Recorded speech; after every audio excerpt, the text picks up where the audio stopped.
their weight in the front like this, really appreciate a neck and shoulder massage. Yeah. So if you got nothing better to do in the evening besides everything else that you're doing, Sure. take 10 to 15 minutes and kind of massage her, and then that'll relax her.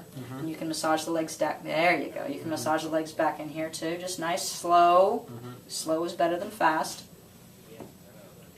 And if you massage from the toes up,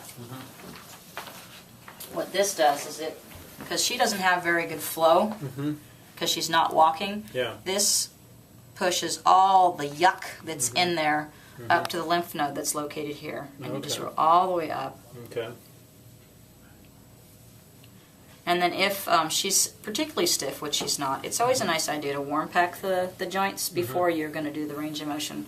For 10 minutes, you can just use a little bean bag thing that you get at the, wherever you pick them up at, Walgreens, Target. Heat it up in the microwave, make sure it's not too hot. You lay it on, make sure there's a towel or something between the heat source and the dog. And then check the skin. After a couple minutes, the skin should still be kind of pink. If it's red, that's too hot, so you don't really want it too hot. You're going to work from the bottom of the dog's legs to the top, so you're going to start with the toes, and you're going to support the joint above and below where you're working. There's nothing below the toes, so we're going to support right here, her little. And you're just going to turn it and make it look like a foot, like she's standing. Okay. And you're going to hold it for about 3 to 5 seconds, and then you're going to turn it back, which is usually not an issue for most of these dogs. And then you're going to stretch it again. Now, if she's a little stiff, you'll feel some resistance, and as you continue along, you'll have less and less resistance because it'll warm the joints up. Okay. And for this joint, if the leg is straight, it doesn't bend. So pop a little bend in the knee.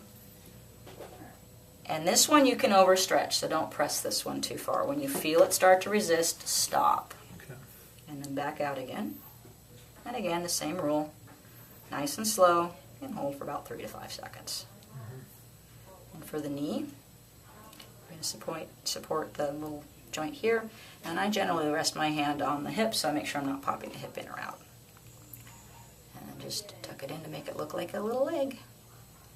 And then this is the important one to stretch it out. You're not pulling, you're just moving the joint so it's back and straight.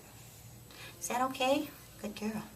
You're doing good, Mimi. Yeah, you are. Very good. You're much more relaxed in here. Yeah, you're doing fine. It's okay. Okay. It's easy. For the hip, you're going to use the femur bone, just the leg bone right here. You don't want to really grab the knee, because you don't want to pop her knee out. So, and I rest my hand on their back, and this one stretches the back muscles up here, and often they'll stretch their legs back with you when you go. It's a reflex.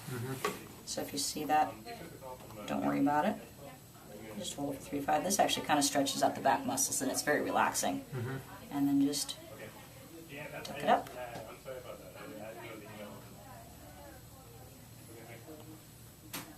And you're going to do each one about 10 to 20 times, depending on how many times a day you're doing it. If you're home and you're bored and you're doing it 5 or 6 times a day, you can just do each joint 5 or 6 times.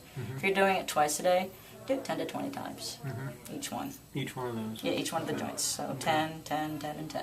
Okay. And then you turn the dog over and do her other side. Okay. Okay. So hip, knee.